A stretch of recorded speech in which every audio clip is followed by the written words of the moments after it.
வணக்கம் நண்பர்களே. இப்போ பார்த்தீங்கன்னா நம்ம காப்பர் பைப் லைன் எப்படி செட் பண்ணியிருக்கோங்கிறத தான் நம்ம இப்போ பார்க்க போகிறோம். காப்பர் பைப் லைன் பார்த்தீங்கன்னா இப்போ உள்ள அவுட்புட் எடுத்திருக்கோம்.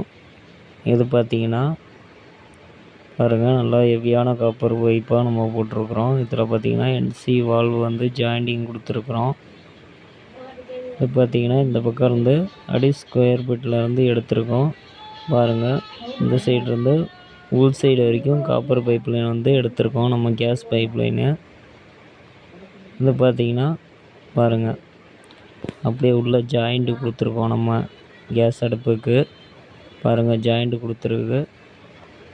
இது பார்த்திங்கன்னா ஜாயிண்ட்டு கொடுத்து எல்லாம் பண்ணி என்சி இது வந்து வெளியே செட் பண்ணுற மாதிரி உள்ளே ஒரு என்சி செட் பண்ணியிருக்கோம். வெளியவும் செட் பண்ணி பயன்படுத்தியிருக்கோம். பாருங்கள் நண்பர்களே, என்சி வந்து ஹெவியானதாக போட்டிருக்கோம். பார்த்தீங்கன்னா இதில் என்சிங்கிறது பார்த்திங்கன்னா மஞ்சள் கலரில் இருக்கிறது வந்து என்சி வால்வு.